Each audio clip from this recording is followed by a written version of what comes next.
Welcome back to another episode of the Hardcore Casual with your boy, Base the Kid. As always, please like and subscribe, share with a friend, a colleague, a relative, an associate, an enemy, any and all in between. It's appreciated. We got some pretty big news that dropped a little bit earlier on. Technically, I guess it's yesterday. Now you guys will be watching this, so I felt it's only right. Gave it a little bit of airtime, gave my thoughts on a few bits and pieces. With that being said, let's get into it.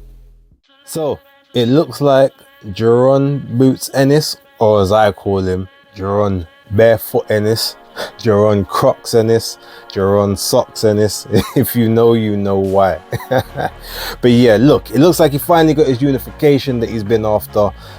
Supposedly is the reason why he didn't fight Virgil Ortiz up at 154. So he wanted to stay at 147, wanted to unify. He's getting that opportunity on the 12th of April against Stanionis, and it's going to be taking place at the Boardwalk Hall in Atlantic City. So Atlantic City, for those who don't know, is in New Jersey, but it's like sort of, I guess it's their version of Las Vegas. You know, it's a big casino area, casino capital, and you know, they're trying to revive that sort of old scene, because there used to be quite a lot of big events that took place in Atlantic City. With that being said though, the fight is for the IBF and the WBA and the Ring Magazine title. Now, I take issue with the Ring Magazine title being on the line in this fight. Normally, the Ring Magazine is reserved for either when a fight's going undisputed, or when, you know, you've got the consensus number 1 versus number 2 in the division. There is no consensus at this point to say that Jaron Ennis is guaranteed number 1 or number 2, and that Stanionis is guaranteed number 1 or number 2. You've got Mario Barrios, who's around, regardless of where you want to rank him, he's still a champion, same as them, and he's actually, you know, he's defended that belt. You've also got Brian Norman Jr., who is around as well. Now, wherever you place them, the fact is, neither of any of those champions won their belts from another champion. Every single one of them got elevated to their position. So this is the first unification that's happening, so we can give praise for that. But that doesn't mean that this is number 1 v number 2. And, you know, that was always one of the traditions of the Ring Magazine, is, you know, it's reserved for the 1 versus 2, or it's reserved for the undisputed, because you guarantee that whoever wins that is then the number 1. So yeah, I don't like that specifically being the case, but you know, if you wanna, I'm not gonna take too much issue with it, but ultimately I'm just putting it out there that I don't think the Ring Magazine belt should be on there. And personally, I think that's maybe, you know, Eddie Hearn speaking with Turkey, trying to, I won't say get favor, but since Turkey obviously owns and runs Ring now, I'm assuming things are going to bend more to his will, and I feel it's more of a situation and a case that you get that Ring Magazine belt on Boots now, so that then you can just push him straight up to 154 as soon as the fight's over, and there's no reason to stick around to make the weight and to, you know, to fight the other fights in the division, which could, I guess, also then possibly lead the way for Benn to come back down and pick up a vacant title when Boots does win those and then vacates them to move up, if that is in fact the plan. But look, the fight itself is a very good fight. Stanionis is a very good operator, and so is Boots when, you know, when he's not facing someone that's, you know, employing a lot of movement and angles in front of him. Stanionis does a lot. He's very, very capable, a very good and very technically skilled boxer. Also a boxer that knows how to take a punch and take punishment, especially from that Radzayev Butayev fight, sorry, where I thought Butayev was going to beat him, and he stood in the pocket and traded with Butayev and got the better of a lot of those exchanges. So I'm looking forward to this fight. And if all my plans work out, I won't be too far away from Atlantic City at the time when the fight is happening. So there could be a chance I end up actually going to that. Outside chance, but it depends on some other things. But yeah, that being said, I like the fight. I just don't like the Ring Magazine belt officially being put on the line, even though, yeah, they may be number 1 and number 2. We don't know that yet. But then after that, there's two other, there's I guess 2 other champions who are going to have something to say. So maybe they're going to have to get their act together and unify so that you can possibly try and get that undisputed before Boots does move up or Stanionis decides to do other things. That also being said, quick thought, you've also got Brian Norman Jr. If I read correctly, he's now going to be on the undercard of Michaela Mayer versus Sandy Ryan 2.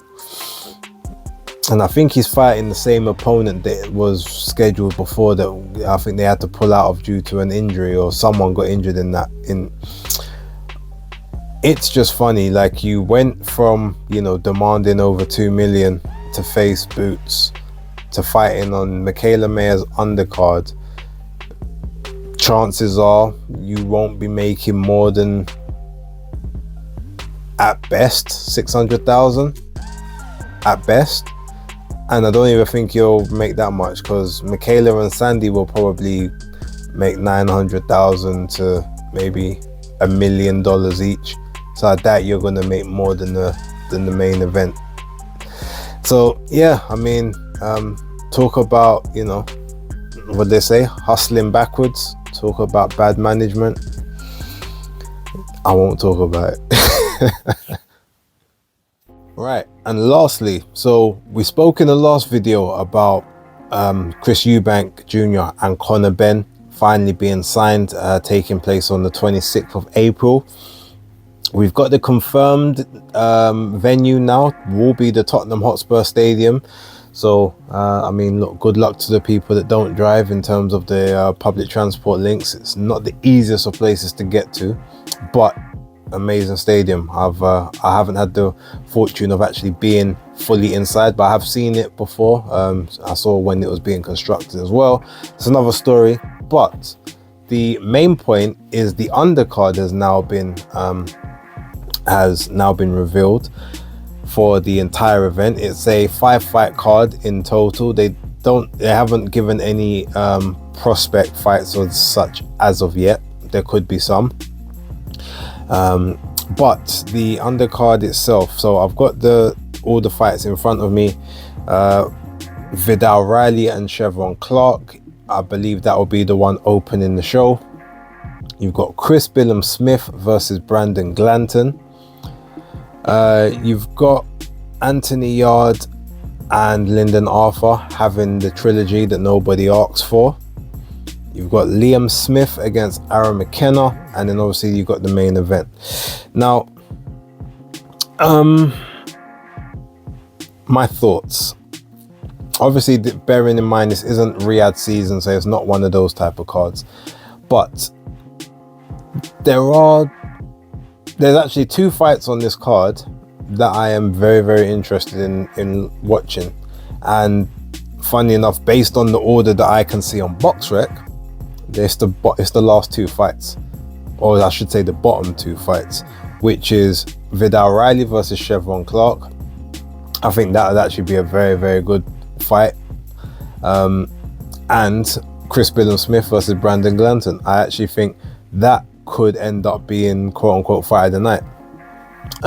Obviously, I'm not giving any opinions or predictions just yet, but that is a very, very, very dangerous fight to come back to off the back of a loss in your last fight and losing your belts for Chris Billum Smith. That's what I will say about that right now. In terms of Anthony Yard versus Lyndon Arthur, I mean, look, there was talks about them saying they wanted to run back that trilogy and to finish and to collect it. I mean, look, we all saw what we saw in the second one. The same way that Anthony Yard supposedly had issues going into the first may have been the same way that Lyndon Arthur supposedly had some issues or some things going on into the second, especially I know there was promotional problems. They weren't happy with Frank Warren and Queensberry for the way they were treated and all that sort of stuff. So I get all of that. I guess we can rubber stamp who is the best of the two, but considering that neither, or actually no, maybe not neither, considering the fact that Lyndon Arthur is, rightly or wrongly, is never really talked about and viewed as like one of the guys when we talk about light heavy, what does this victory really do for Anthony Yarde, who probably, definitely, I would say, wrongly and unfairly gets put in that upper echelon without having the body of work to show for it or anything for us to really be able to give him that accreditation. But look, it's a fight that he needs. I guess he needs a fight, so I can't begrudge that, and he gets a fight on a pretty big stage. There was the Craig Richards fight. I mean, there's been several interviews that have obviously come out recently. Word around the campfire that Boxer did in fact send the offer to Craig Richards for the fight, and Craig Richards accepted.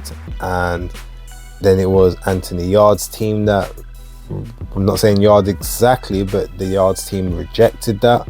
We saw the video obviously that came out from IFL TV where Eddie Hearn walks past Anthony Yarde and he's like, and Coogan said, "Oh, you got anyone for him to fight?" He said, "Yeah, well, I had Craig Richards. He didn't want him. He turned him down." And he's like, "Yeah, I don't want to fight Craig. Like, he's my boy." And then Eddie's like, "Well, no, Craig said he'll bash you up." And he's like, "Oh, okay, cool. Give me Craig." No, I'm just joking. So, like, clearly he didn't want that work for whatever reason. Friendship, is it they know what they're looking at when they see that fight? Who knows? But we got this one. The Liam Smith and Aaron McKenna one, I mean, McKenna, what, 19-0, 10 KOs, Irish. If I'm correct, I think, isn't Aaron McKenna like a boxer? Doesn't he fight for Boxer? So yeah, look, the card itself, it's not terrible. I'm not gonna say it's terrible. Everyone's there for the main event, let's be real. So the undercard to a degree is inconsequential, but I do feel like there's a couple fights on there that were a bit underwhelming in my opinion. Like I said, that trilogy fight to me is a bit underwhelming. The Liam Smith fight, I guess it's just obviously it's a fight to kind of come back to after, you know, the loss with Chris Eubank Jr. not being in the ring since then. So I can kind of get it, but like I said, the bottom two fights on the card are the two that I've actually got interest in. And obviously we've got the main event, which is the main event, which is going to draft all headlines and is going to take all is going to take all attention, and rightfully so, just based on the history of the two families, the rivalry of the families, and now the actual genuine rivalry of the sons. It's funny, just aside from that, just before I even finish this video, Chris Eubank Jr. and obviously Conor Benn was saying that, Chris is complaining about championship weight and, you know, having to do rehydration clause and stuff for, you know, he's like, but I'm coming up 2 weights. And it's funny, he was on Ade and Ariel, or Ariel cross Ade on Tuesday, and he said, yeah, when was the last time that you had someone coming up like more than 2 weight classes to face someone? And he's asking Ade, and Ade's like, well, I think it was Jermell Charlo, because he's saying, he's talking about the rehydration clause. But Ade chose in that moment not to mention the fact that Charlo didn't ask for a rehydration clause, or there was no rehydration clause on Canelo in that fight. Look, the rehydration clause thing is, to me, I mean, it's not necessary. Yeah, okay, you're coming up 2 weight classes, but number one, the reason you're coming up 2 weight classes is because you, for whatever reason, failed the tests in the last one, and you no longer had the ability to have the catch weight of 157. So you're coming up to 160. Yeah, I mean, unfortunately, that's what it is. Now, why should you be having championship stipulations. By the way, only one organization has that stipulation. There's no IBF belt, trinket belt, or special title or anything on the line. So why employ the IBF rules specifically? That doesn't really make much sense to me. And then if you're that worried about him coming in that heavy, I mean, you've said, I'm pretty sure I've heard Conor say before, he walks around at about 170, 175 pounds outside the camp. So you're going to rehydrate up to a pretty decent amount as well anyway. The rehydration thing, I think it's just a, you know, obviously it's a way to try and keep things in your favor or give you more of a chance to win, which you may well do anyway. Who knows? I just thought it was funny. Obviously, Ade didn't mention the fact that there was no, because as soon as he said that thing about Jerome Charlo, you see Conor's face, like almost like, wait, did he catch me out? Do I got to say something? Ade quickly diverted the conversation to better to a sort of a better train of thought and a better narrative, which, you know, obviously that's what you got to do. But you know, me, I would have, you guys know me, you guys know how I push back on certain points and things at this point in time. Anyway, look, that being said, that's the information that's out there. Make of it what you will. Leave your comments down below. Let me know your thoughts and opinions, and I will catch you on the next one. Until then, this is Hardcore Casual, out.